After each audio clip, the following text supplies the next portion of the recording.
All right, thank you very much. Thank you very much, everybody, for joining us today. This is a timely and important topic that we have brought in here today for you guys to discuss with us. We will be presenting as a panelist, so there are 4 people in the panel today. Before we begin, we'll have a very important introduction from the acting director of SETL at Qatar University, and then a few words from the head of department, Dr. Muhammad Manasra, and then we move on. So here, Dr. Hussam, would you like to say a few words? Assalamu alaikum wa rahmatullahi wa barakatuh. I am really pleased to work with the foundation program to have this event available to all our guests. I believe the importance of this event is not just because it's talking about COVID-19 and teaching and education during this crisis, but because it's dealing with language. As many of my friends in the foundation program have conveyed to us in the past, that language demands a certain interaction and engagement with the students. And if we can find certain solutions and find out how our colleagues and how our panelists have mitigated this issue, that would be informative not only to the language program, but also to programs across the university at Qatar and outside Qatar University. So I would like to take this opportunity to welcome you all. And again, I would like to thank the panelists for their time and for their effort. And I'm looking forward to hearing the many interesting things that they have to say. Thank you.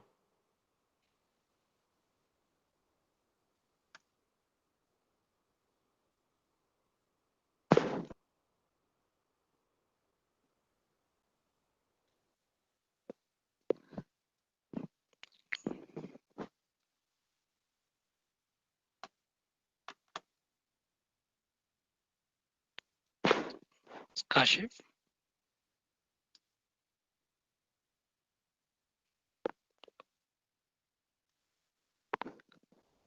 Kashif.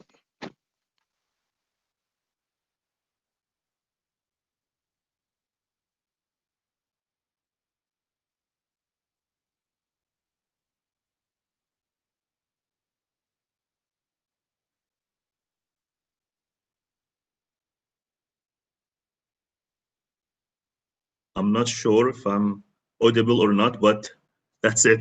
I have nothing to add, but to echo Dr. Hussam's words, and it's both an honor and pleasure for the department to host this event. I'm grateful to all the panelists and to our colleagues in SETL for organizing this event.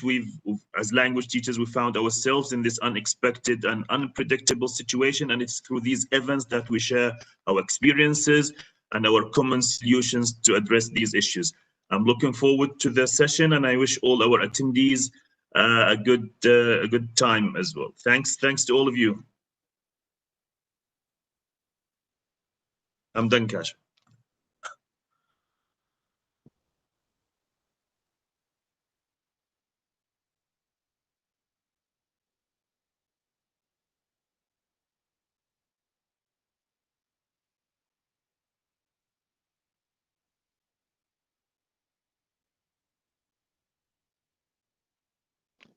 Kashif, you are the presenter.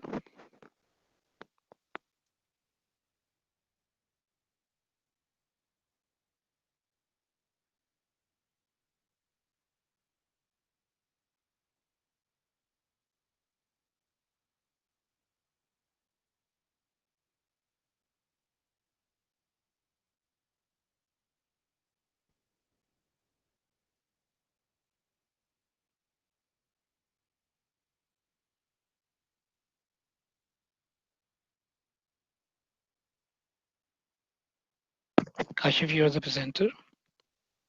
Assalamu alaikum, Kashif. Sorry, can you hear me now?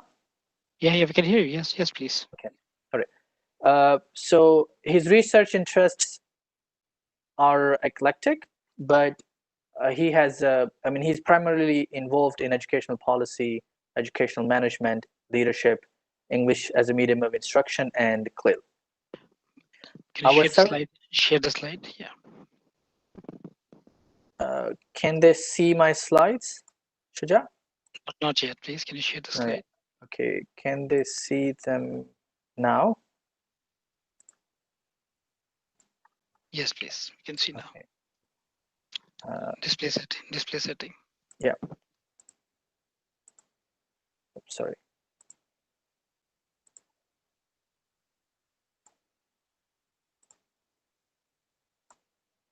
Okay, I'll go here again.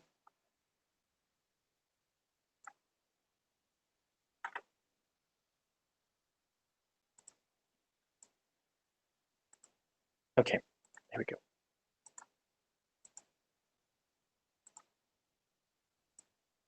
Sorry, a little bit of here and there.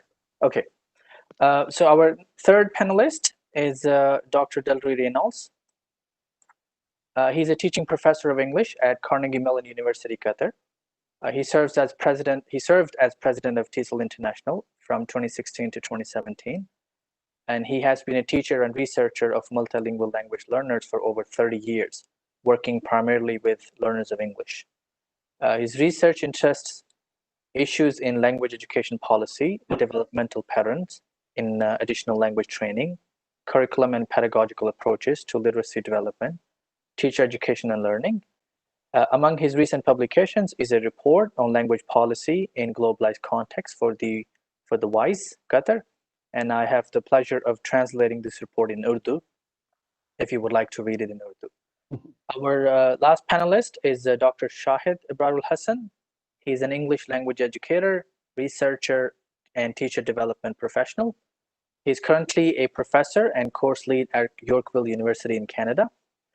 He's also a visiting professor at Southeast University in China. His professional interests include ESP, language assessment, and teachers' continued professional development. He has edited, published, and presented widely. So welcome to all the panelists and welcome to all the attendees as well. So I'll begin with the rationale of the webinar. So one of the reasons why we decided to organize this webinar was because of the generalization of English language teaching as a field with other fields. So you may have attended professional development sessions where things are generalized and language teachers are placed with other teachers.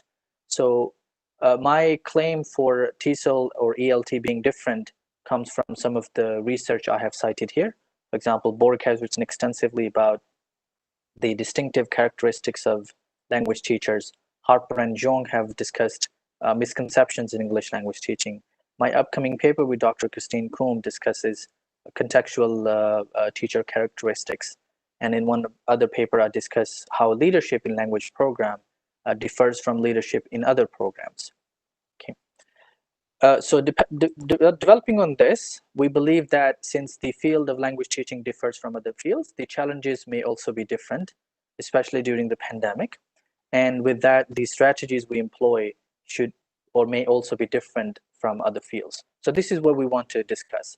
And how does this affect the field in the future, currently and also in the future? So what are the implications for the field of language teaching? So each of our panelists is going to answer these 4 questions. We will first look at the challenges in the language education. Then we're going to discuss, see what kind of strategies are we using to address these challenges. And then we see how is the transition from in-class language education to online language education, and how will be the transition from online to in-class. And finally, we're going to look at the future implications. So each one of us is going to discuss or answer these questions from a different perspective. I am a language teacher and a course lead, so I'll be answering these questions from my experiences as a teacher and a course lead. Dr. Mick King is the head of a program, so he's going to answer these questions from the perspective of administration. Dr. Shahid and Dr. Dudley are well-known researchers, and they're assessment specialists as well as policy developers. So they're going to look at these questions from their perspective.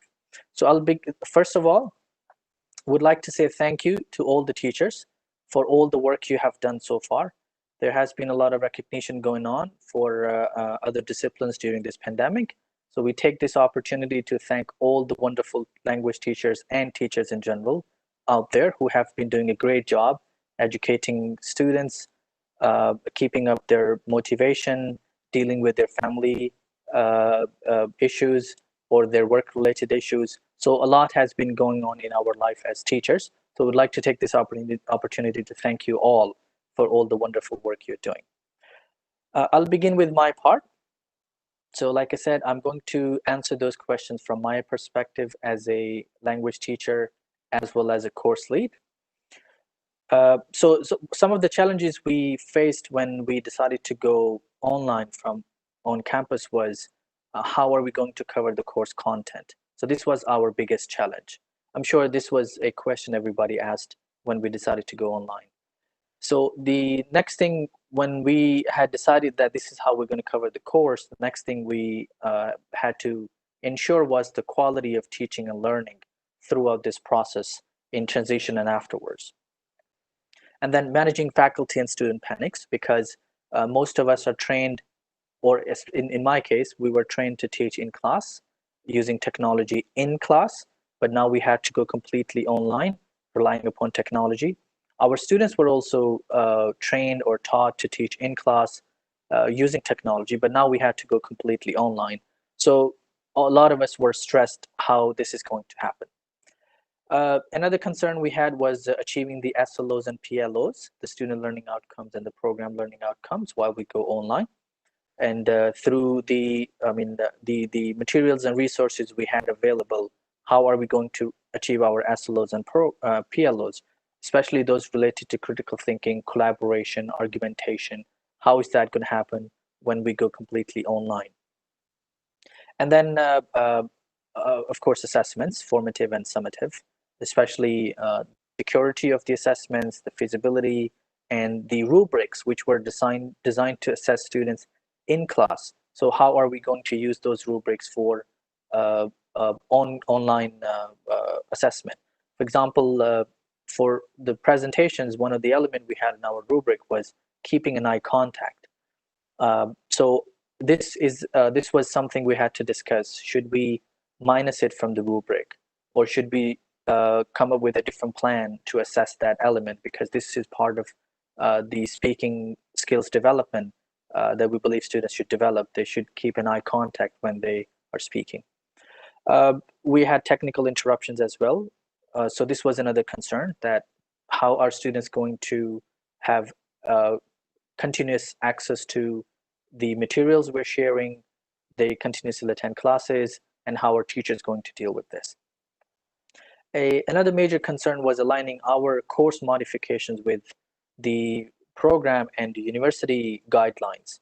So because all of us were not ready for it, it was a sudden change. It just randomly happened, and we didn't plan it. So that's why we also had very little time for planning the transition from on-campus to online. And then things were changing. I mean, new things were coming, new guidelines were coming. So we had to continuously modify our contingency plans according to the directions received from the direct program or from the university administration. And finally, maintaining our self-motivation, because we're also human beings, I mean, as teachers and course leads. So we had to maintain our motivation throughout this process and remain patient. These are some of the strategies I used as a teacher and a course lead. So we continuously collaborated with faculty, students, and administration. This was a continuous process. During the process of developing plan, modifying plan, implementing plan, and then getting ready for new modifications as things progressed. And another thing we did when we developed our contingency plans was to provide detailed instructions to everybody, including teachers and students. And we realized that some of our students may not understand instructions in English, so we used their first language to convey the meaning. This is where translanguaging comes in, that we used their L1 to deliver the message that we wanted them, that we thought is important for them to understand. We were also willing to accept changes. I mean, the contingency plans we developed were flexible enough to be modified again and again as things progressed. We also modified our assessments, because some of our assessments were 60 minutes long. For example, especially writing assessments where students write draft one, you provide them extensive feedback, then they write final draft, and you assess both individually. So it was hard for us to manage those longer assessments. So we broke them down into shorter assessments. We made complex assessments to simpler assessments for teachers to manage and students to do. We made collaborative to individual and feedback dependent to single drafts, especially in writing. To deal with the technical interruptions, we started recording lectures so students can watch them later. And to modify our plans according to the guidelines provided by the program and university, we were in direct contact with them, asking for them to provide further instructions and guidelines so we can modify them and meet their expectations. And for self-motivation, I think many of us realize that we are all in this together. It's not just you or me or someone else, it's everybody. So someone has to lead. Why not us as language teachers or program leads? So we took the challenge, and I'm glad that we at the foundation program were successful at implementing online education in the middle of the semester as well as this semester, like during the summer break. And inshallah, we're ready for the future as well. And I'm sure this is same with other programs as well. So this is an example of our curriculum change. As you can see in the first couple of rows, those are our assessments on campus. The writing was 60 minutes long, speaking was 3 to 5 minutes, and then midterm exam and final exam.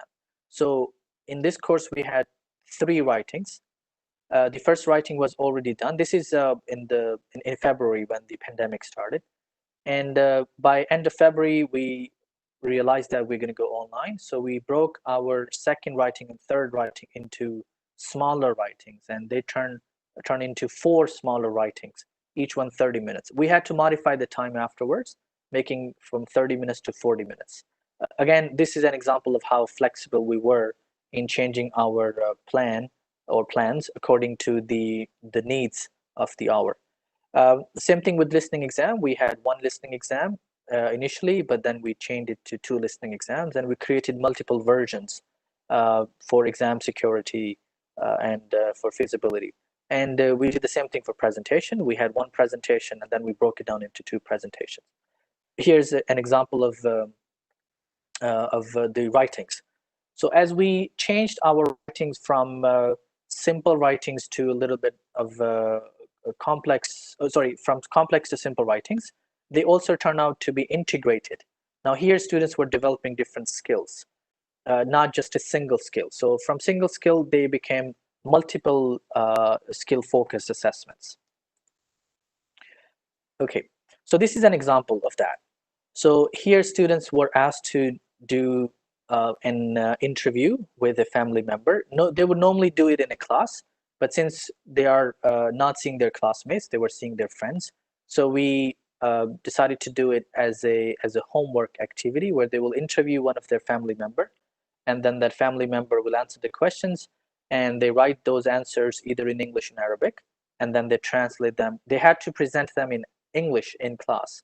So I didn't mind using their first language, especially because we realized that their family member may not be fluent in English. So Arabic was an easier way. And again, this supports the recent shift in language education, where translanguaging and multilingualism is coming in, is being recognized. So this is an example of translanguaging, where they communicate with someone in English, and then they come back to their target language and then do the translation, but for meaning purposes rather than just translation. So this is an example of what the student did, and then the student presented in class. This is another example. This semester in the summer, I'm teaching a ESP law course. So these are our students who are studying law as a major in Arabic. So this was done at the beginning of the semester.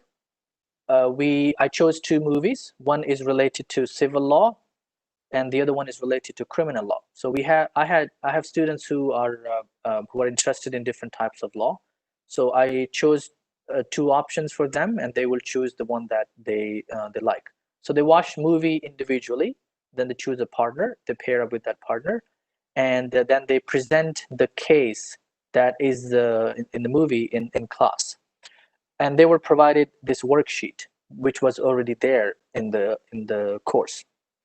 So in this, they answered 4 questions. For example, what is the trial, or what are the facts that led to the trial, their position, which means who are the supporting, the respondent or the claimant, then 2 arguments. So these arguments will be their own, not from the movie.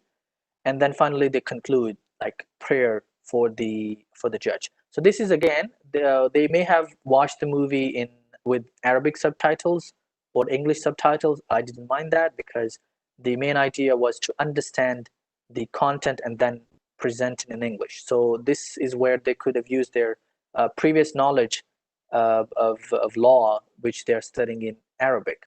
So this is where translanguaging came in. And then they also filled out the sheet and gave it to us. So the objective of these activities was, initially it was speaking focused, as you can see on the right side of the screen. But after going online, they have turned to more as a integrated activities. So it's hard to do a single activity or single skill focused activity now, especially that we are communicating with students all the time through technology. So they're listening and also reading and also speaking. So these are some examples from the classroom. Now, as a teacher, I also have some observations, and I would share with you the way I see the field is going to go in the future. So what I understand is that the role of language teachers has changed, or has become better. It has changed from important to the most important, because universities rely upon us as language teachers to train our students. And now it has become more important, because if our students are not trained, they may not be able to get ready for their majors, especially when they're studying in the English stream. And this calls for investing more in teacher education and their training, health, and motivation. Our health is also important, as well as motivation, in addition to training and education, because if we're not healthy during this period, this may affect our performance. This, again, like I said in the beginning of the webinar, that the characteristics or the role of language teachers is different from other teachers. The way we treat content and the way we treat a classroom may not be the same as in other disciplines. So this is where we need to invest more in language teacher education, not just teacher education. This is our upcoming chapter with Dr. Christine Kuhn, where we talk about culturally specific language teaching, not just language teaching in general. So in addition to developing general skills, we also need to be aware of the context where we're teaching. And this has become more apparent during the pandemic, that how we need to modify our language teaching to culturally specific classrooms. For example, in our classrooms at Qatar University, students do not turn on their cameras. They may not also be recorded. So how are we going to address those things? We don't want to go, into that cultural differences, but that's something we as language teachers need to learn how to address. Okay. The next observation is teaching and learning. So I believe teaching and learning has also changed. Before, it was teaching and learning, but now teaching and learning plus technology is teaching and learning. We were using technology before, but not in the same way as we are using now. Before, we were using technology to facilitate learning, but now we're using technology to teach, because we are dependent upon technology. So this may leave out some of the language teachers who are not good at using technology, which can also impact their employment. Those who are good at technology, they may get employment faster. Those who are not may struggle to secure their positions. And this also I also have a concern, or something I would like to see is the incoming student population in my courses. Those who are getting education online, what level of proficiency have they achieved? What kind of skills do I need to develop? Because we have been trained in the past, or we are familiar with students who come from in-class education from schools to university, and now we have students who are coming from online. So what kind of challenges are they bringing in my classroom? That's also one of the things I'm interested in learning about. My third observation is innovation in language teaching and learning. So do our current resources accommodate diverse student population? For example, during the pandemic, I have realized that most of my gifted students, and like those special needs students who have special needs, they have not been accommodated the way they should have been. For example, I have a student who cannot hear. So how are we going to accommodate things for them? I have a student who cannot speak. So how am I accommodating that student? How can he communicate things to me in a good manner?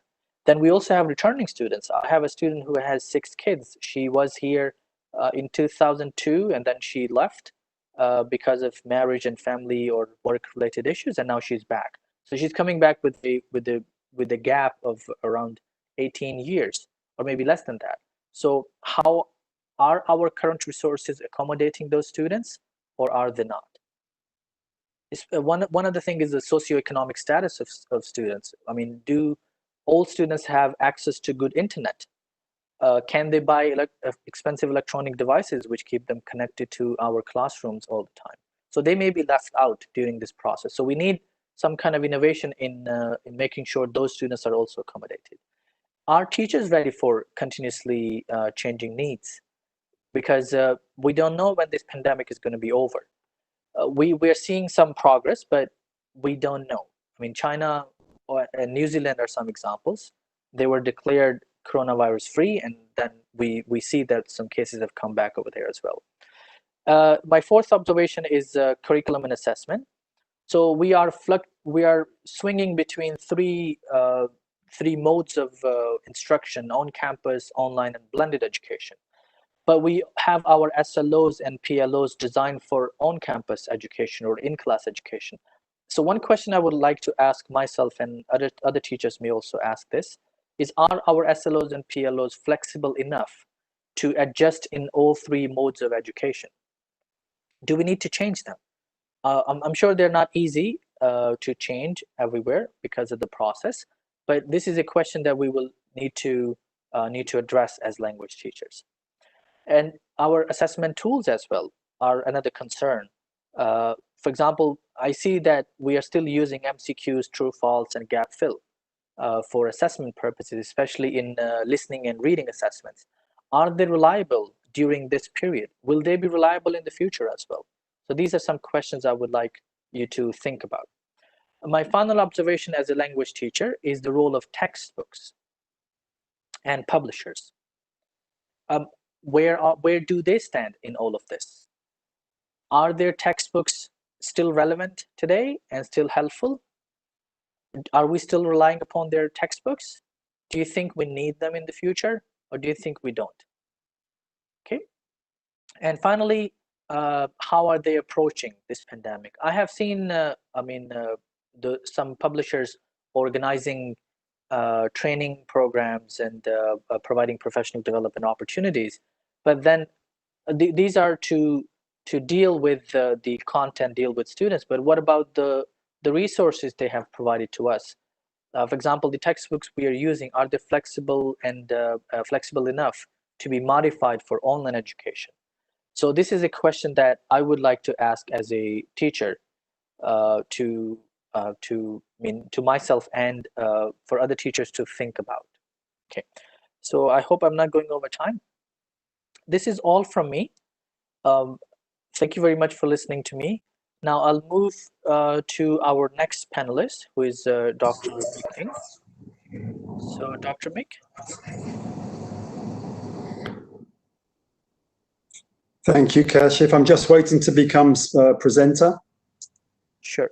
Okay, I'll make you a presenter now. Yep.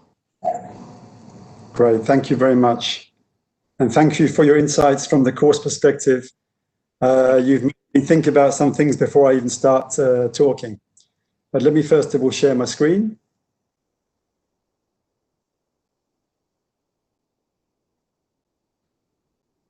And I'm just going to close a few windows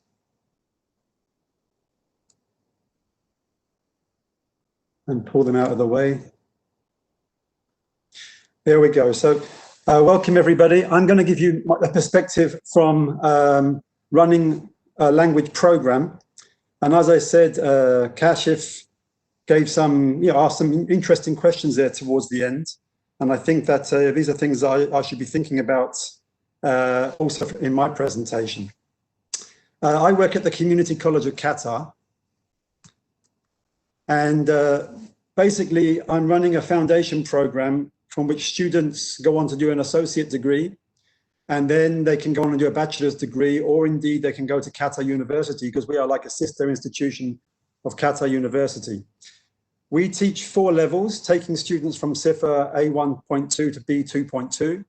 Our courses are 8 weeks, delivered over 5 terms per academic year. We teach an integrated skills program, reading and writing on the one hand and listening, speaking on the other. We have at any one time about 500 students per term and 38 faculty on the program. COVID-19 affected us in our 4th term. So after 2 weeks of teaching, we suddenly were told students are not coming to the classroom anymore. And so we need to find an alternative solution. So one thing I want to consider is the readiness that we had within CCQ, as it's called, the Community College of Qatar, and the English Language Centre, the ELC.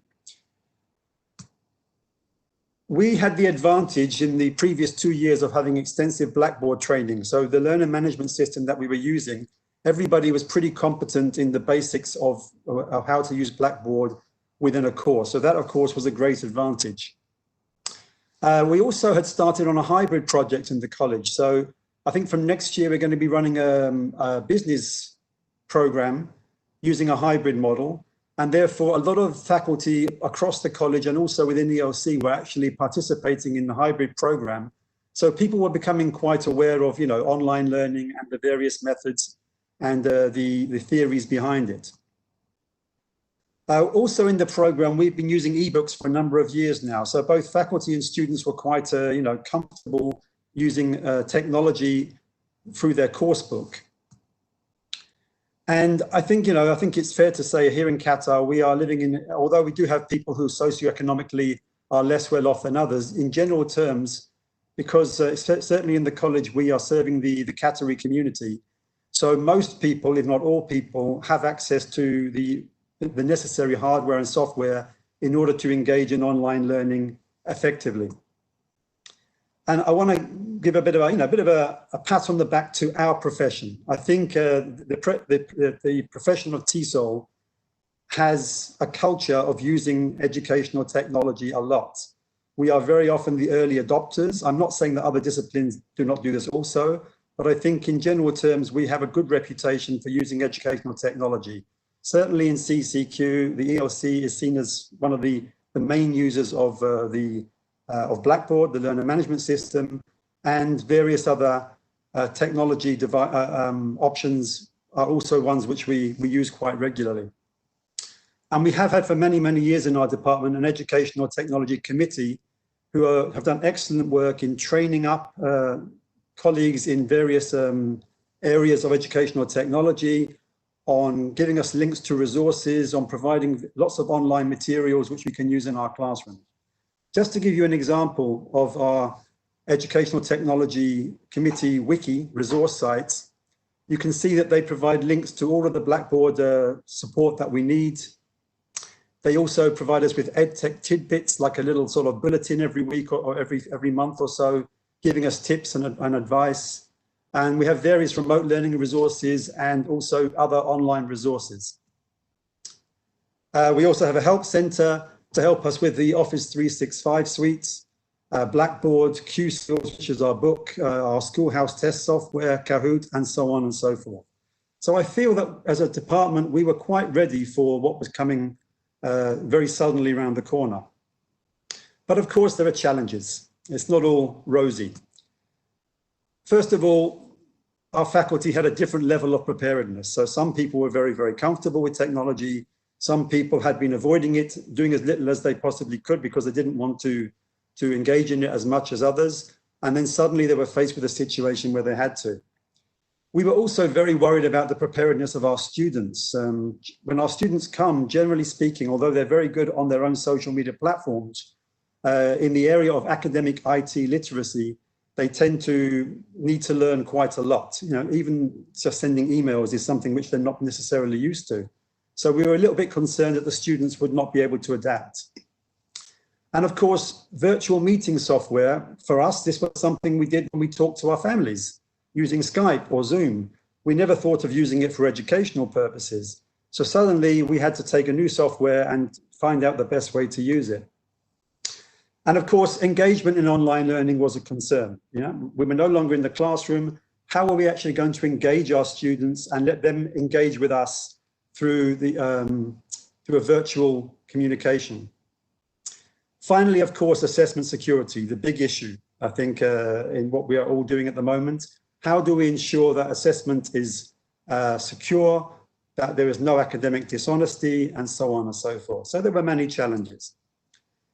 So what about the transition? I want to talk about this from the perspective of the department, but also of the college, because the college was very, very supportive in what we were doing. But let's start with the department. I'm very proud about ELC that we did not have any break in tuition from one day to the next. From the day they announced it, a decision was taken to stop tuition for 5 days while the college sorted out a strategy.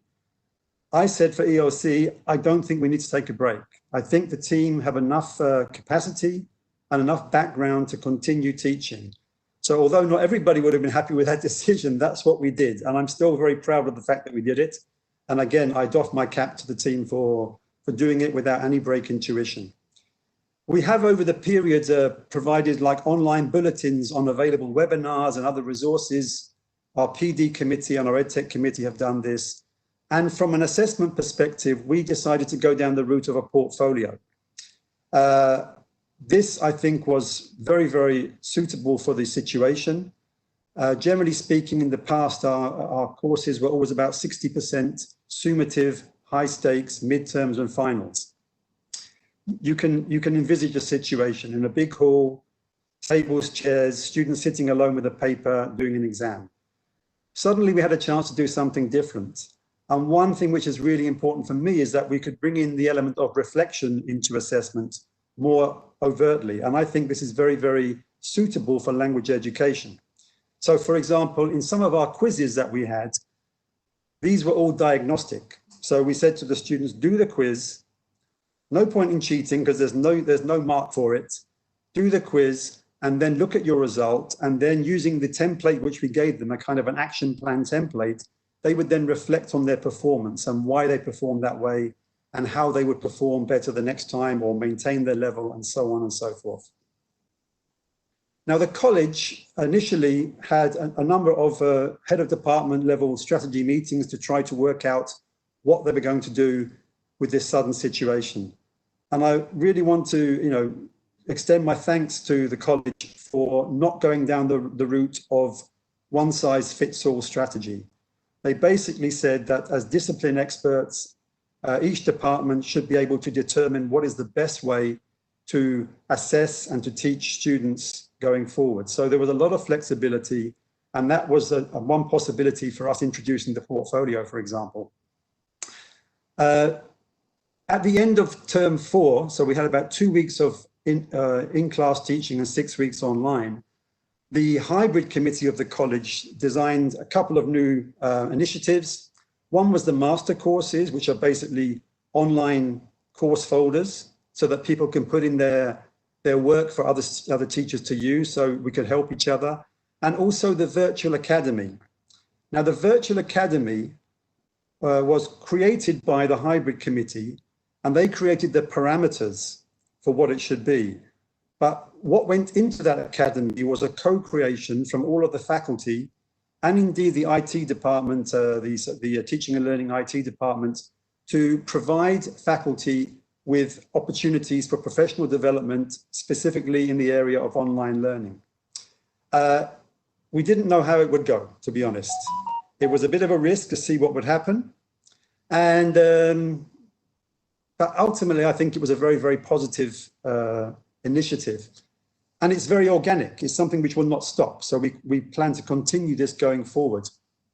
I want to give you a little example of the kind of things that were available in the Virtual Academy, which was created as a Blackboard course. So basically, we had lots of discussion forums where faculty could discuss challenges that they were facing and seek out support from their colleagues. We had people uploading research articles in this particular area under topics such as hybrid online learning, multimedia assessments, using Blackboard, and so on and so forth.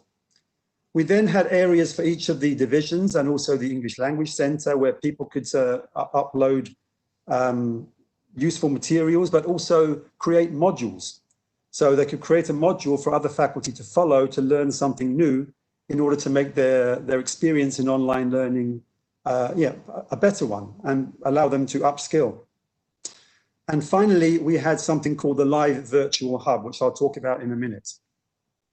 So for me, what really was beneficial from this Virtual Academy were the discussion forums, the modules. I created one myself, and I was very happy to do that. And I also followed some modules of other people. The master courses, because we were no longer operating as individuals, we were actually working together in teams to create a lot of support materials for each course. But the one thing that really stood out for me was the Live Hub. Try to imagine an online community of practice. Try to imagine up to sometimes almost 100 people interacting online via Microsoft Teams, discussing issues and burning issues that we were facing with online learning. It was absolutely wonderful. And one of the great things for me was how that we were all interacting across departments. I think in many institutions, people work in silos in their departments and they don't work with other departments enough. This was a great opportunity for us to do that. And I think everybody benefited fantastically from this experience. We also conducted surveys to try to see how things were going. So the college very early on did an early survey to see how people were responding to online learning. And generally, we got very positive feedback from faculty and students. Our president in a meeting made the admission that he was really surprised that we managed to pull this off. And I think this is the case across the world. Everyone's amazed how education has responded so well to this challenge and has really sort of stood up and been counted in making sure that learning continues and takes place. In the college, we conducted at the end of term 4 a qualitative faculty survey. And again, it was generally very positive. Some of the issues that were remaining were test security, ghostwriting, plagiarism, and quite a new phenomenon for us, of course, ghost attendance. The student who clicks that they're there, and then when you ask them a question, there's silence. So we're still looking for ways to try to resolve some of those issues. Now, I like to think that when a challenge comes along, also opportunities come along with it. I am a glass half full person. I try to be, although I recognize there are challenges. So some of the opportunities that have arisen from this experience are the following. Faculty and students have been forced out of their comfort zone. And that, I think, is not a bad thing. This is how we grow. This is how we become better people, better learners, better teachers. So I think this is very, very positive. I think we have also finally awoken this latent ability in our students to study independently. Too often we hear the rhetoric, oh, they can't do it, they can't study independently. Well, suddenly they had to. And my goodness, haven't they stood up to it? I mean, they really have done a great job, I think, the students, certainly in our context. I think that the fact that they've, in surveys, said that they find it a positive experience, this can only be a positive thing. Faculty, of course, have benefited also from upskilling in educational technology and also in the use of alternative assessments. And I think this has been a real great side entrance opportunity to start employing alternative assessments. Again, I think it's maybe a cultural thing that if things are not assessed through summative, high stakes midterms and finals, then it's not proper assessment. I think now we have an opportunity to show that's not necessarily the case. And also we have proof that a learning event does not always involve walls, desks, chairs, and a board. There are many ways to learn, and we should be investigating these and trying to find ones which are most suitable for our student body. A lot of our students, they work, their families, coming to class every day, going through the traffic and so on and so forth is not necessarily an ideal way for them to learn. So we're kind of being forced into a new normal, as we keep saying. What I've really loved is the rise of a cross-departmental spirit of learning. For the first time, we are actually engaging with faculty from other departments and not just talking about our lives outside work, but talking about teaching and learning together. And I think this is really, really positive. As somebody who has got a master's degree, which was distance learning, I hope that this might also lead to a reevaluation of distance learning degrees and recognition of them, because certainly in this region, generally speaking, a distance learning degree or an online degree is no longer accepted. And that's a real shame because some of them are very good. But the key thing I think overall is to say that this has made us reassess what we do in education, and more importantly, what we can do in education. So I'm almost done, and I've got my watch with me, so I'm very happy to see I'm going to finish on time. From challenges, of course, also come challenges. Academic misconduct remains a concern. On-the-job training was oriented possibly to quick fix solutions, which is good for the short term, but what about the long term? It's difficult to find time for transformational change. And we have to decide, do we actually need to do that? And that's a really difficult question, because we don't know if we're going to need it. We might need it if this continues, if we decide to offer more hybrid or blended learning or online learning, but maybe we don't. So maybe we need to stick with what we're doing now. Let's just try and keep and patch over the challenges, find quick fixes, and then let's wait and see what happens. Thank you very much, everybody. I've just about kept to my time. So I've given an overview from a program perspective to build on what Kashif gave from a course perspective. And now I'm going to give the floor to Dr. Dudley Reynolds, who will give us a more global perspective before Dr. Shahid will also do something along the similar lines. Thank you very much. And I will now just go to Shuja. I seem to have lost the link to this. So could you please pass on the presenter to Kashif? Could you please pass on the presenter? I think, Mick, I think he's already passed it to me. So, great. Thank you.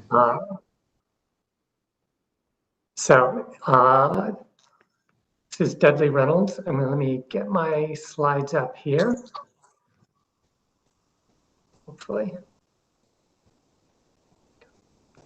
So, as Mick said, Kashif has asked me to sort of think about this from a more global perspective. And I just want to begin by really thanking Dr. Assam and Dr. Mohammed, and in particular, Kashif and my other panelists, for this chance really to interact, because it's been very interesting as I heard some of the examples that both Kashif and Mick talked about, that I realized that although we're operating in very different places and different sort of types of education, we're dealing with similar issues, and I think we're wrestling, as it were, with these issues. And I sort of gave my presentation a subtitle, which is Looking Forward. But as I'm listening, I'm realizing that what I really am focusing on is thinking forward, and how this experience that we have all shared is changing the way we think about language education, about our jobs, about what language education even is. But as we focus on those changes and what we will take from this experience, I think it's important to take a step back and try and remember the world before March. The world that we used to call normal, right? We keep using new normal. Well, what was normal? And I'd like to sort of focus on three key concepts for language educators. The first being what we think of as a course, what we think of as students in our courses, who we think of as students. And then finally, what is it that we're teaching? What is our content? So if you step back and think about your model for a course, my experience in planning a course was always that I would think, okay, how many weeks do I have? How many classes per week? How much time do I have to fill up for a class? So a course was something that was comprised of classes. In my case, they were usually 50 minutes long. There were 3 of them for a week, and they lasted for 14 weeks. And that was when I went to plan what would I do in a course. I said, okay, first 50-minute block, we do this. Second 50-minute block, we do this. When I look at the first week, I hope to have accomplished this. This is what I'll have accomplished by the second week. And so it was very much structured around the time and the sequence of time. Secondly, the textbook that I chose or that I created out of materials that I found was very much a driver of the course. For many of us, the driver is a syllabus that we're handed, often which again is organized around a sequence. And then finally, as I'm looking at that sequence, I'm also penciling in when there will be a test, often because a test means that I don't have to plan a lesson for a particular day because I get to use that 50-minute block for a test. Or I'm planning content knowing that students will have been working on a paper the night before, and so I can't expect them to do a paper and homework for that class. I'm very concerned about making sure that the students demonstrate integrity in accomplishing these assignments so that I can feel a level of trust that the grade on an assignment or an assessment in a sense certifies what it is that a student can do.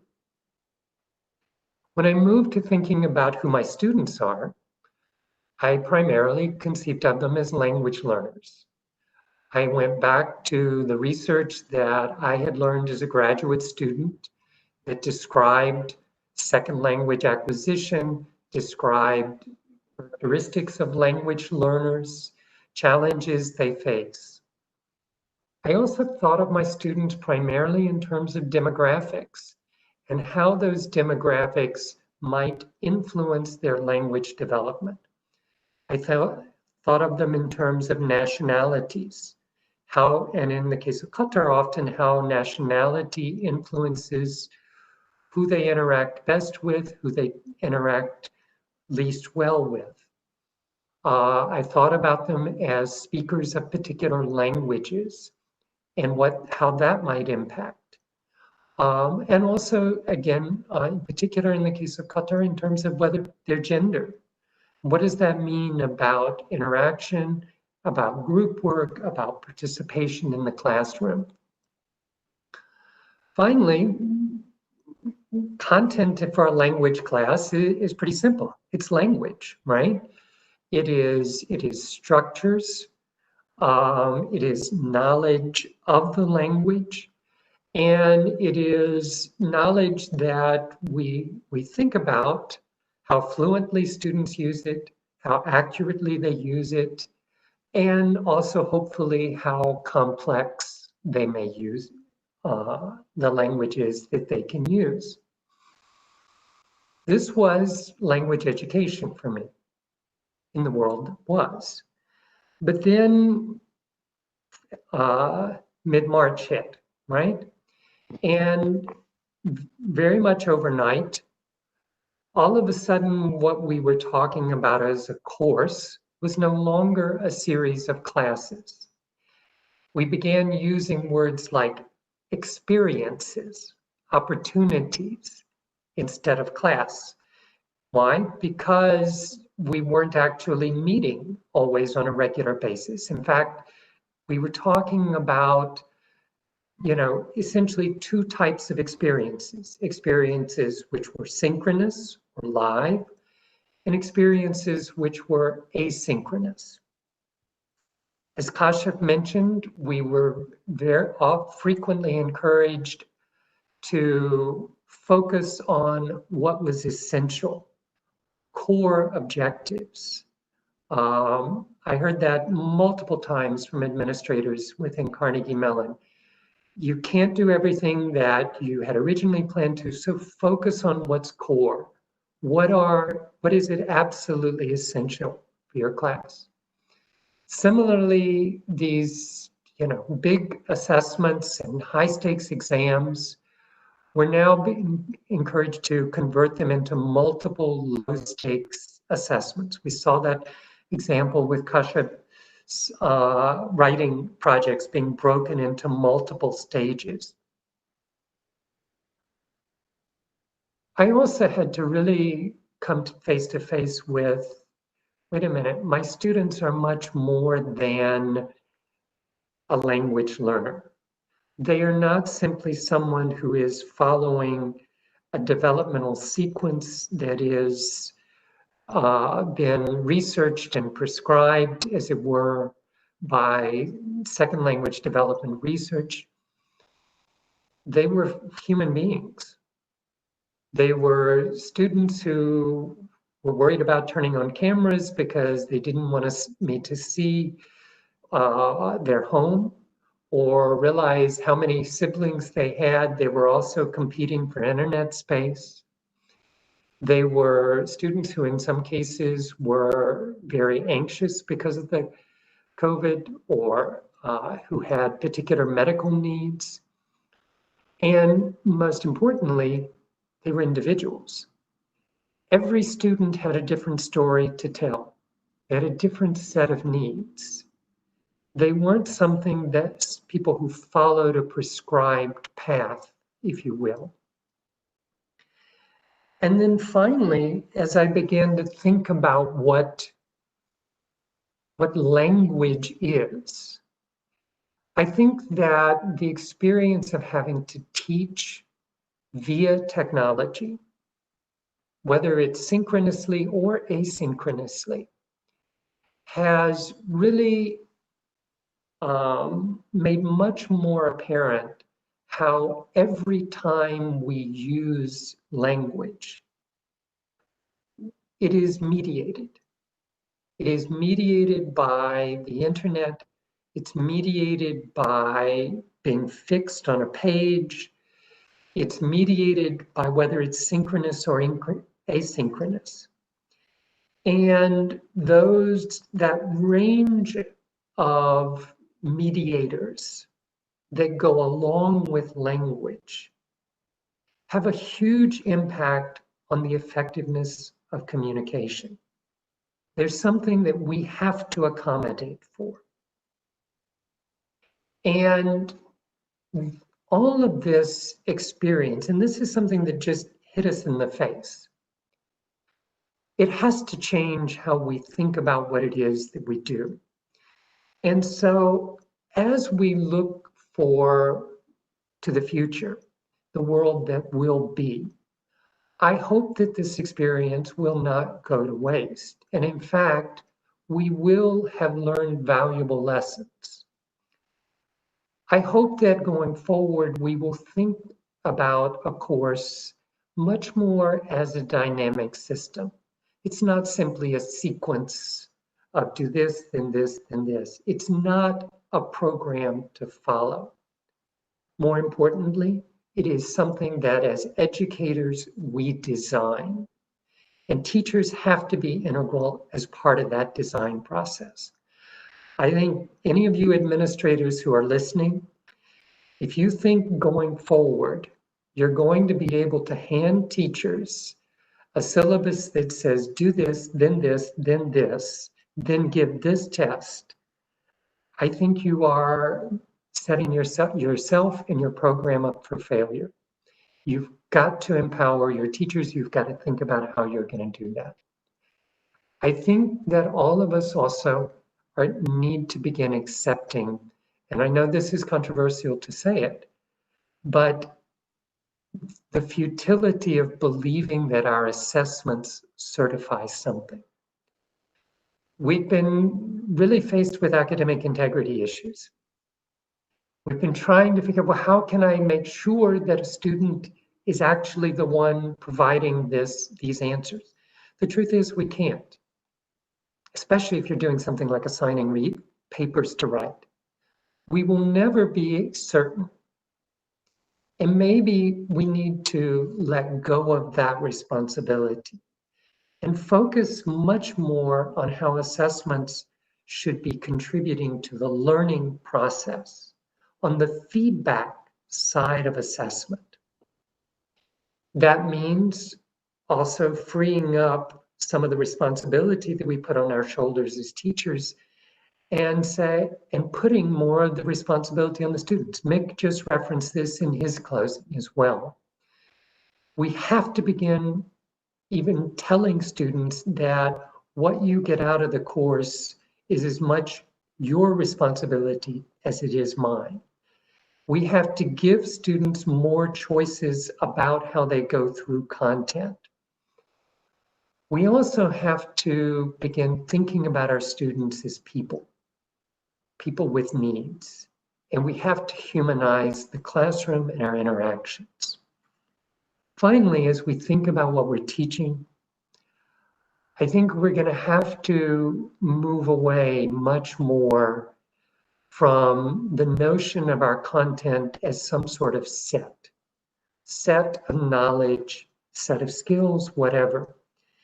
And just as we have had to be flexible, as the pandemic has truly tested our ability to adapt, we need to think that every time an individual uses language, they are in fact negotiating meaning.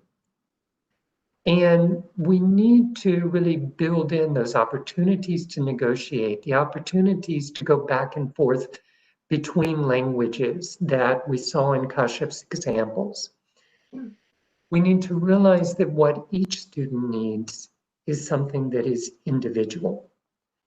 And so I hope that we will take a step back. We'll think about how this experience has already changed what we think about as a course, as our students, as what it is we teach, and that we will carry that learning forward with us. And so with that, I'm going to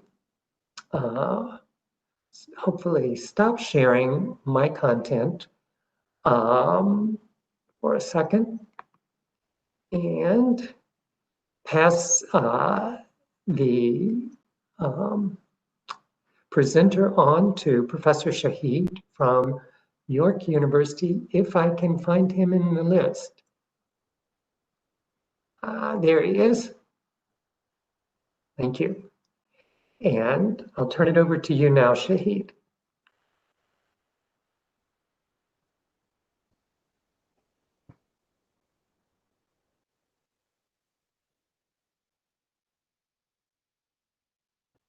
All right. Thank you, Dudley. And thank you to the University of Qatar's Foundation Program and the Center for English Language Teaching. And in particular, thank you, Kashif, and my co-panelists for this opportunity to be part of this panel. So building on what has been said, I'll focus on what's going on with the teaching and learning in this time of crisis in the Canadian context. So maybe bringing some new perspective from my local context. So welcome from the Pacific coast of Canada. And I'll start with the Indigenous land acknowledgement. I acknowledge with respect the Hankomium and Squamish speaking peoples on whose unceded traditional territory my city stands. All right, so I'll start with kind of a quick overview of the what's going on with language teaching and learning, and what impact has this pandemic caused, kind of a cautionary tale. Then I move on and talk about responding to this outbreak, a case from Canada, and then finally I'll talk about how to navigate the way forward, some strategies and dispositions. All right, so a lot has been said about the impact of the outbreak, and all of us have faced firsthand what the outbreak means to us as language educators or teachers in general. And I'll be very briefly looking at just a few aspects of that. So what happened is, we have been almost 6 months in this pandemic, depending on which part of the world are you from. So we basically, what has happened is, so we have, it has propelled us out of our professional comfort zone into chaos since it started, and it is still unfolding. It is not over yet. And then that has brought to an important issue of the digital divide. So I heard what was going on what is going on in Qatar or in Qatari situation context. But if you look at the issue of digital divide globally, because the whole world is grappling with this challenge, so as was mentioned before by my by panelists before, that we can divide the world, or especially for students and teachers in the teaching context. So there's one group of people who have access to digital technology and equipment and the infrastructure, whereas other people have less access or no access or very limited access. Some are technophobes who are afraid of using technology, or they haven't used technology so much over the years. Other techno fans who love to use technology, or are very comfortable and very skilled and adept at that. And then there are some people who have very much technology oriented, and some programs and schools are very much have been using technology over the years, and they are very prepared and they allow use of technology, whereas other places are very traditional in terms of language teaching and learning and the infrastructure. So this kind of we can go on and look at. So the thing is, but the situation is the same we are all facing, and this digital divide could be distributed across the context on institutions or even within the institutions with the faculty who may be on either side of this divide. So that also makes it very relevant to how we respond to this pandemic. Then, like it was mentioned before, instructional efficacy is being redefined. So what does it mean to be an effective language teacher? What concept or what competencies, what skills we need to have, and what that meant to us has been now being it's kind of it has totally changed, and it's still, that redefinition is not over. It is still evolving, and as language teachers, we have to deal with that. It's not just a matter of technology, but it's much more than that. And so the number of skills and competencies which are related to this new version of being a language teacher, and also a new version of what effective instructional or a program or language teaching course would look like. And finally, language teacher identity is a subject which has been discussed in our field over the years.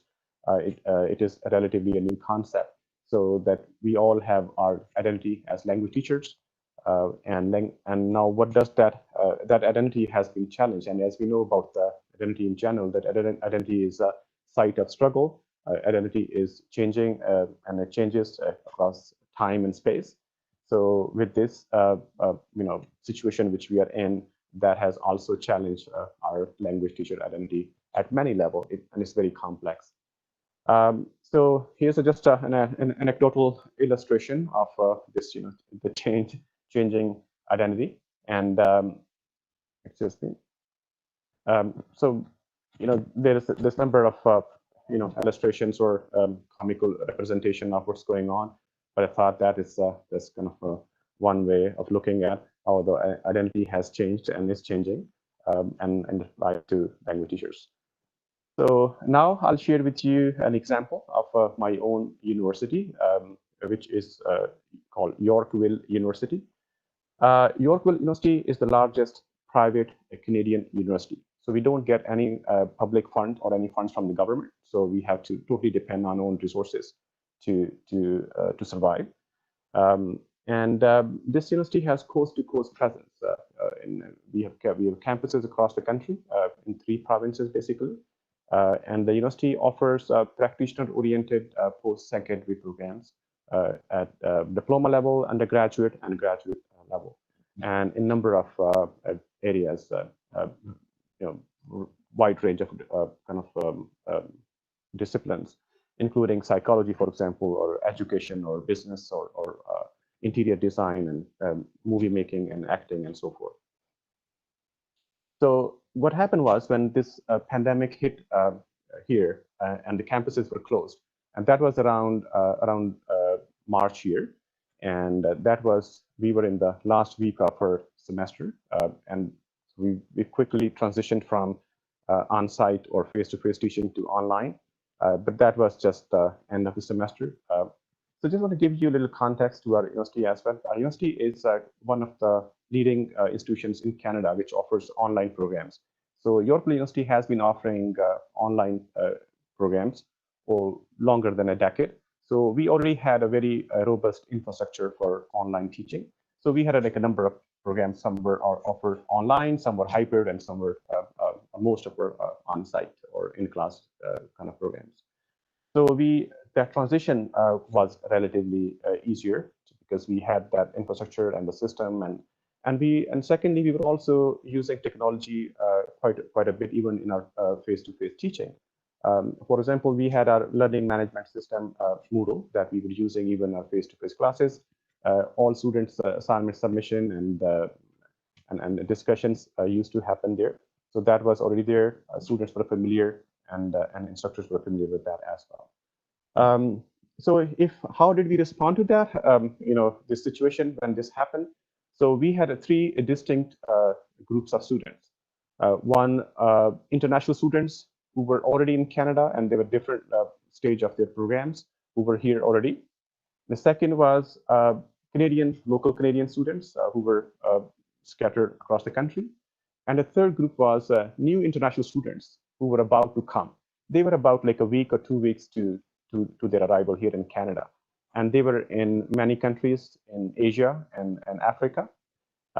They had paid their tuition. They were about to leave or fly, or they had some sort of their travel arrangements. Many of them had their visas. So when this happened, so now my role was concerned with that group of students. So our senior management, which was kind of scattered across the country, and campuses were closed. That was a very tough time for everybody to move forward. So I asked our Vice President Academic, Dr. Darren Hanta, about how did they deal with that situation. So he described that into these 3 words: pivot, Zoom, and positivity.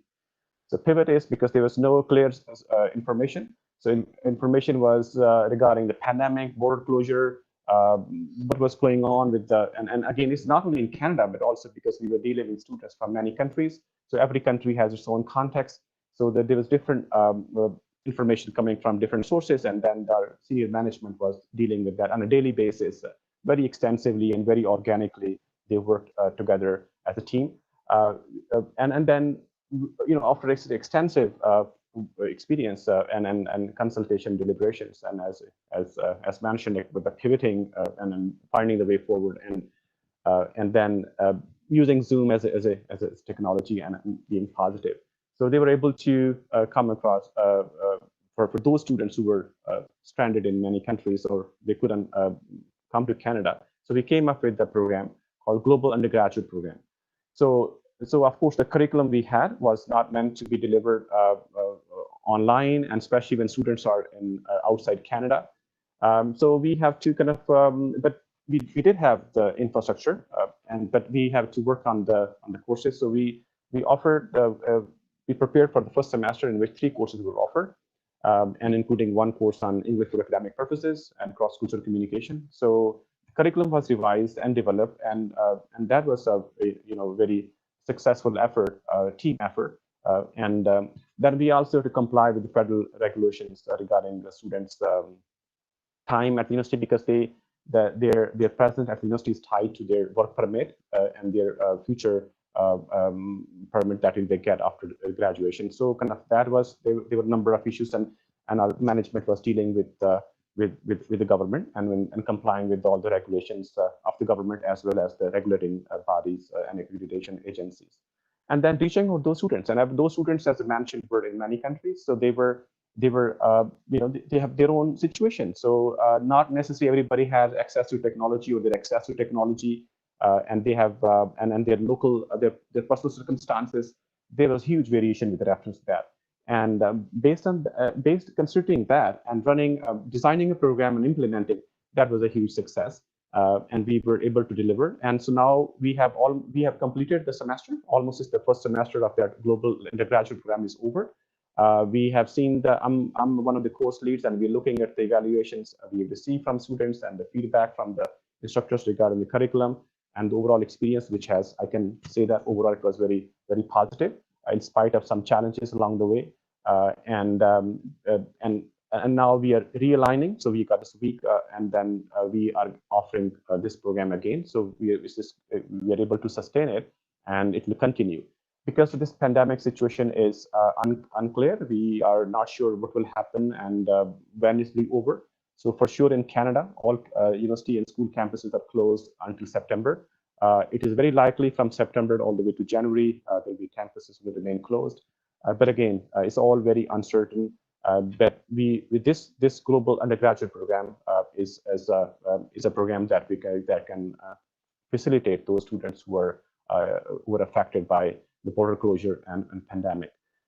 So now we are offering three types of courses, or three modes of delivery that has been with the university even before. One is asynchronous, another is hybrid, and now the emergency remote teaching, which has replaced face-to-face in-class teaching. So those are delivery modes we have, and we have all our courses inside Canada. And for those students who are in Canada, whether international or domestic students, or foreign students who are outside Canada, and these courses are being delivered through these delivery modes. And finally, I will just share a few strategies based on my own reflection as a language educator and researcher and course lead. This is a photograph from the UBC Museum of Anthropology, which reflects our indigenous culture. I think I find it extremely relevant to now. It was relevant before, probably we didn't realize it that much, but now as we go through this crisis, we find it that this is probably one of the way forward. And so here's the this is called the stress curve, which is a big topic in psychology, and this has been discussed over a century, I guess. And it tells like how stress gets connected to our performance. As you can see, I'll be very quick with that. So there are three different zones when the optimal performance takes place, and probably we are in strain zone, because of all the issues that we are grappling with. So, but that is also, I echo what was said before, that also brings opportunity for optimal performance, that if we kind of deal with the situation with all that positivity and preparedness. So I have three strategies to offer. One is communication. So communication is very important in even before this pandemic, in normal circumstances, but probably is more relevant now than before. So communication means staying in contact with the colleagues, with the students, with the professional community, and that is and that can be done in a number of different ways. And then also adapting to this new reality at individual level, at the program level, through the institutional infrastructure and resources, and finally, well-being. That is something everybody has to be concerned about their well-being, even in all circumstances. But it's more so now than before, and that applies to our physical well-being and mental well-being. And being in front of this computer screen all day, and then having these headphones on our ears, all day or most of the day, that has its own challenges. I won't go in detail, but I believe that everybody is, we do experience that. And so considering that, this is something, if we this is something more relevant to us, not only well-being of individual instructors or educators, but also well-being of students. So there's, it's just a big topic, and there are, so many dimensions to it. But I just kind of I'll leave it that here. And so I hope with all this preparedness, and we will move out of this chaos or crisis back into our comfort zone. Thank you very much. I start here.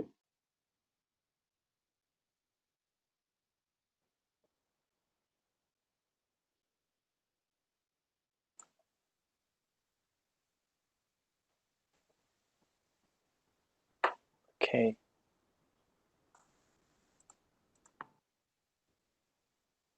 Am I the presenter now? Yes. Okay.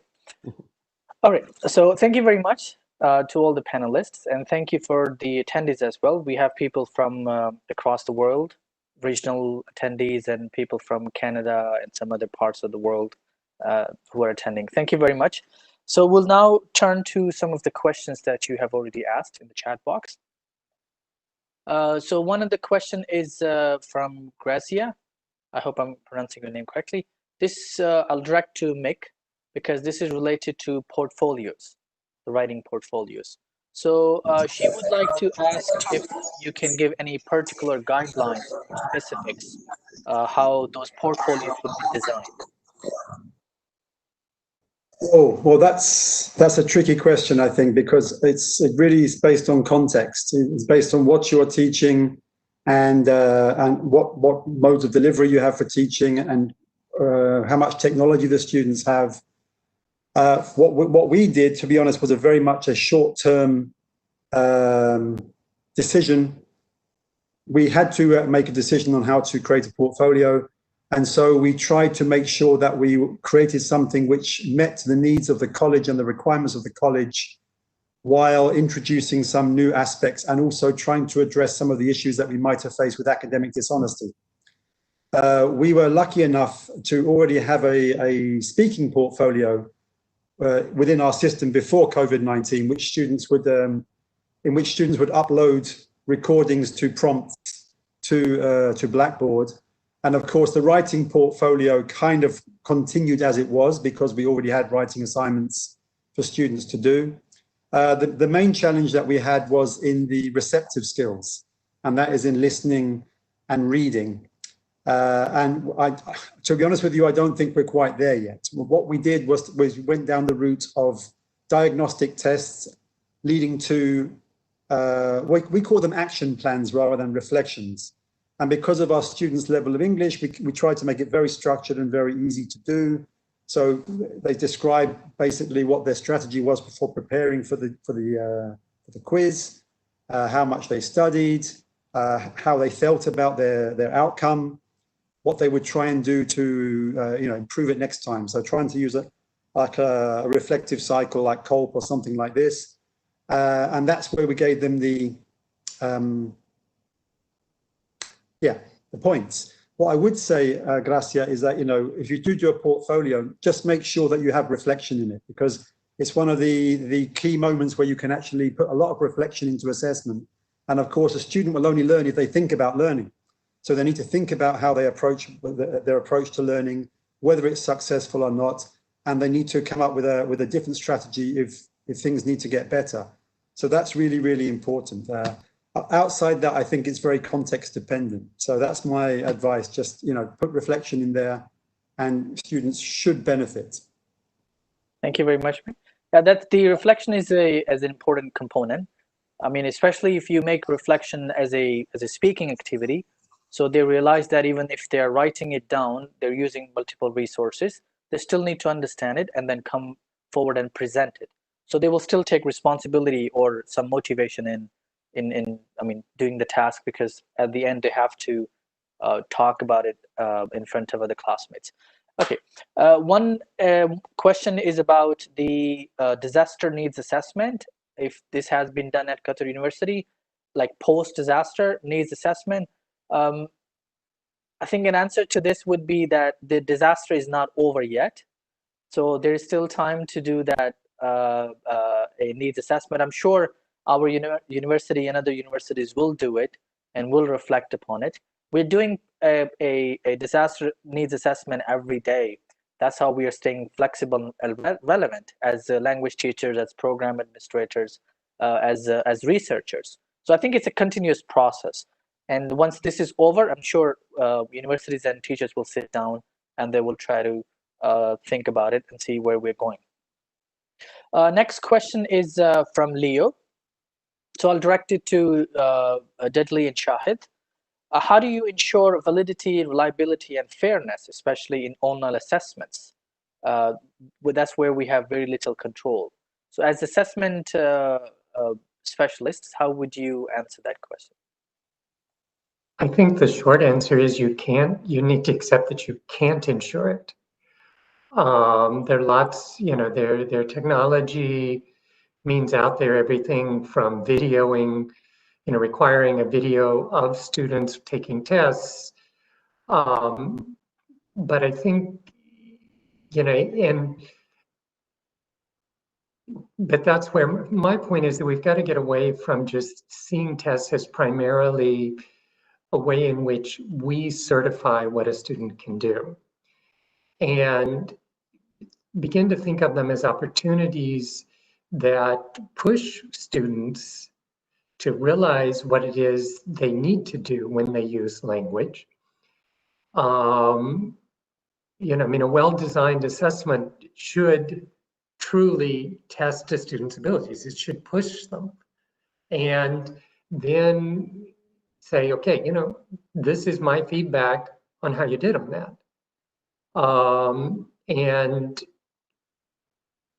hope, and that it's getting to the point that the reason the student should want to take that test is so that they get that feedback, right? And so they understand better what they do know, what they don't know, what they need to know.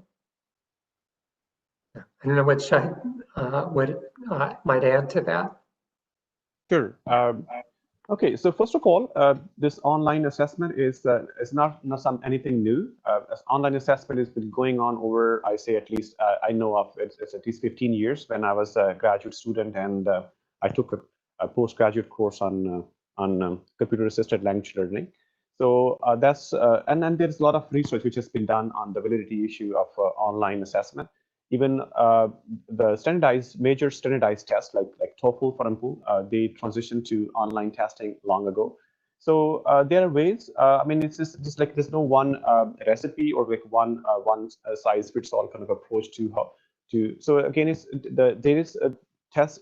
The short answer is that yes, the test validity can be certainly established and increased and improved, whether the test is delivered on site or online.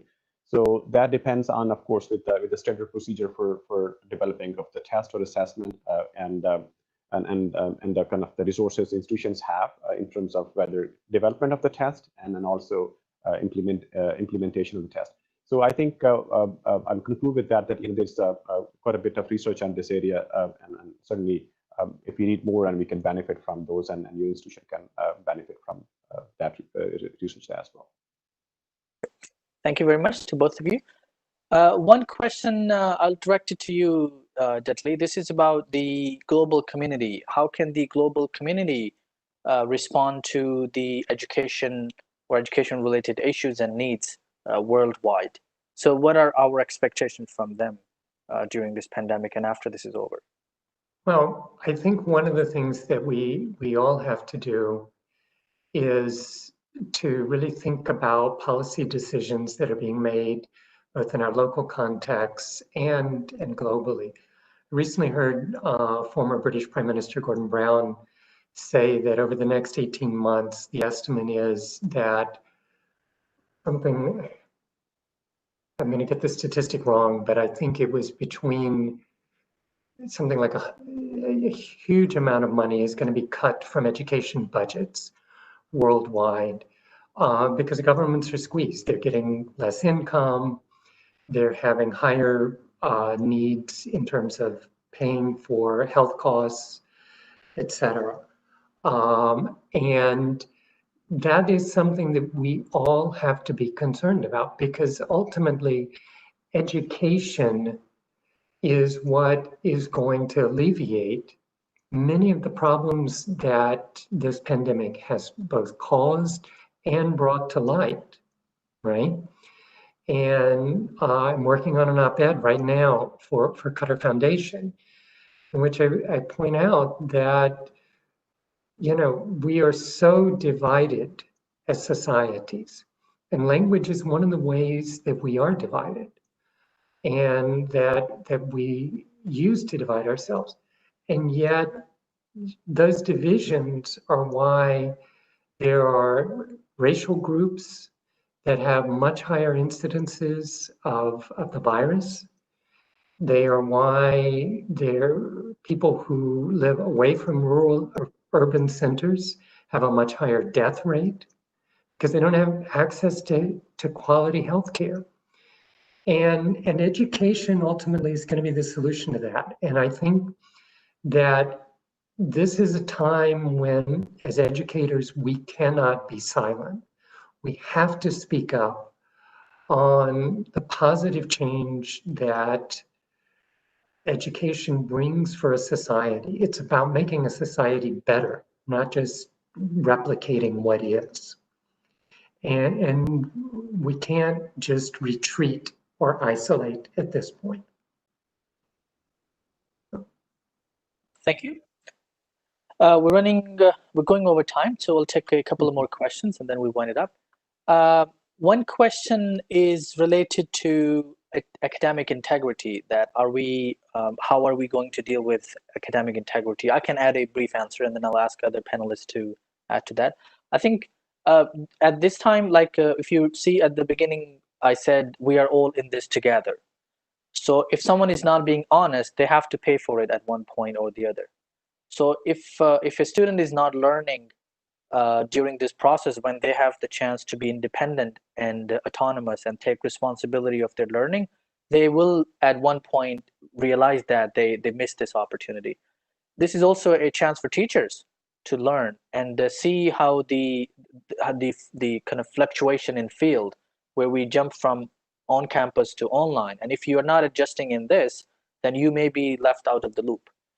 This is also for administrators, that if you're not preparing yourself for the upcoming challenges, you may not be able to survive in the future as program or as an administrator. So this is a chance for everybody to take on responsibility and perform within their own capacity.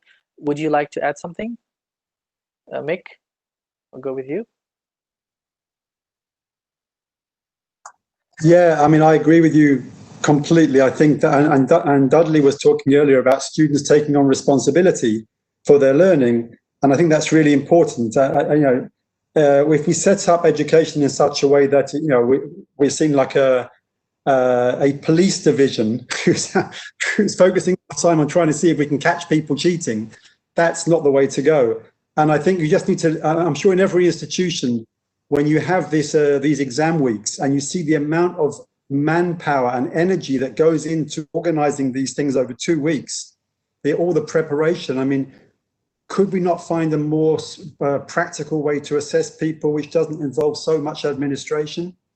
We just need to rethink how we assess and what actually can be beneficial in assessment. Also give assessments which are interesting, which are not stress inducing. I think, the kind of assessments that we all enjoy from our history are the ones where they got us to do something, a portfolio, a project. And this is what you remember. You don't remember the exam you did in 1985 back in school on mathematics. I've got no idea about it. So, I mean, as I said in the presentation, it's given us a chance to think about what we do and what we can do. We should be looking at other ways for assessment. Absolutely. Shahid, would you like to add something? Yeah, sure. So that was a big topic and big issue that we've been dealing, and we especially dealt during this global business undergraduate program. So because students come from very different cultures, so there's a very different understanding what academic integrity is. We have like zero tolerance for plagiarism or any academic dishonesty at our university. And during this pandemic situation, we have not lowered the bar. We are following the exact same policy we had before. Every semester, students get punished for plagiarizing or attempting to plagiarize. So one solution what we have used is because I was leading that course, especially dealing with the students who were still in their home countries in many parts of the world, and for them, taking things from there's different concept of cheating. So what we did was we included one section from our university academic calendar or the regulations in the syllabus. So we had one sec. And then we developed some activities, and so students had to read those 5-6 pages of what academic integrity means, what are the kind of the different forms of being dishonest, or what will happen, what are the policies and procedures. So that we incorporated in our first semester curriculum, but in spite of that, I mean, we can do so much. And for example, I learned one of my instructors that one of the students' grandmother died 3 times during the semester. So those things happen, but that maybe those are, I think, issues. But I think educating students, making expectations clear, and then following those consistently across the program, across the programs and across the sections is important. Dudley, would you like to add something? I think you've already talked about it enough. Yeah, okay, all right. So I'll take the last question and then we'll wrap it up. My question was actually, this was my question for the panelists, that what should be our expectations for the future? So we've talked about what we have seen in the past, and we have also talked about what we're seeing today. So where do we see ourselves standing in the future? For example, as language teachers, what do you expect to see in the classroom?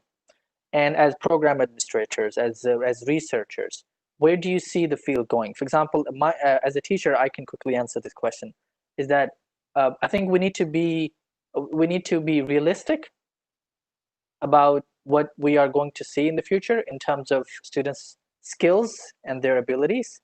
And we also need to be prepared to work harder than before. Because if we are seeing a student population with lower language skills, then we may need to work a little harder. And same thing for assessments and other skills, that we may need to redefine them, as some of you have already talked about, that assessment and other things need to be redefined, because this has given us a chance to look at those things again. I'll appreciate if you could add something. I'll start with you, Dr. Shahid, and we can come back to... Okay, sure. Thank you. Yes, I think that is very complex. We don't know what will happen in the future, and so it's very hard to predict, and that brings a lot of stress to everybody, to institutions, individuals, and instructors, especially in Canada. So a lot of people have been laid off, and because here we don't have those kind of, many people don't have those permanent jobs, and it all depends on student enrollment. But yes, I think what we can do is, of course, as individuals, we can focus on adapting to this situation, seeing this crisis as an opportunity, as was mentioned before, taking care of ourselves and our well-being, preparing us and transitioning onto this taking on happily and positively on this new language teacher identity. At the same time, it's and also connecting with this benefiting from this crisis in a way by reaching out, and it does provide a lot of opportunities to us as well. So it's kind of it's not easy to answer, and every person and every institution has its own challenges and kind of issues to deal with. So I think these are probably overarching strategies I will use in my situation. Thank you, Mick. Yeah, I support what Shahid has said, and I think I come back to this idea of we don't know what the future is going to bring. That's one thing that's the only certainty is uncertainty. So we need to take what we have, what we've learned in this period, and I think we have learned as students and as teachers, we are better equipped going forward than we were at the start of this period of COVID-19. So whatever happens in the future, I think teachers are going to go into the classroom better tooled up for teaching, and students also are going to be more adaptable to different modes of being taught and learning.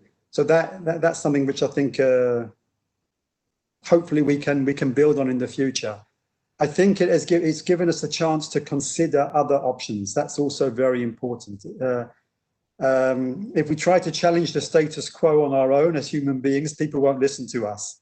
But when something happens which is not human and just change everything, then we have to change. So we have to start thinking about other ways of doing things and hopefully better ways of doing things. I know that's a very generic statement, but I'm going to leave it there. Thank you.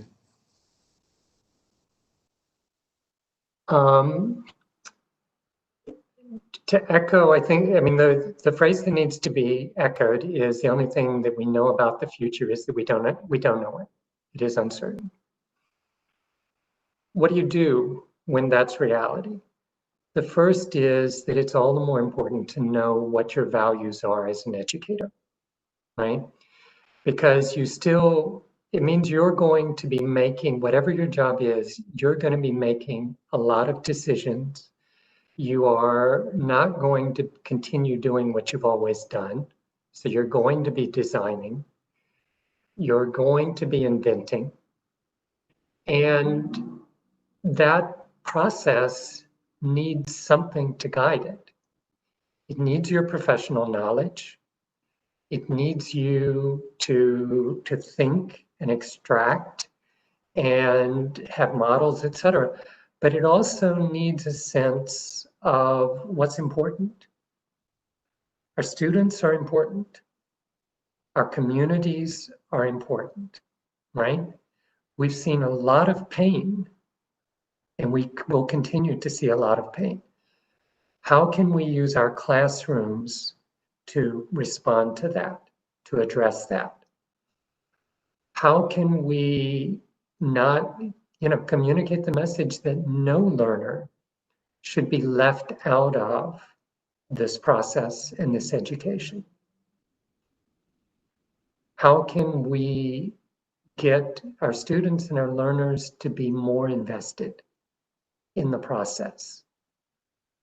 These are values, and the values are something that don't need to change and shouldn't change. How we enact them will and will have to. And so really think about what your values are as an educator. What are you trying to achieve day in and day out with the quizzes you give, the group work you assign, the readings that you find and show your students, okay? That's what we have to keep focused on. And we'll be fine. We will be okay. No. Thank you. Right. Thank you very much. Thank you to all the panelists, Dr. Mick, Dr. Shahid, Dr. Dudley. Thank you to Qatar University for giving us the opportunity to reflect upon this. Thank you to Satel, the committee, Sarah, Shuja, Abdulaziz, and other people for giving us the opportunity to discuss this. And this is an important issue, especially for language teachers, to reflect upon our experiences and see where we're going as a field.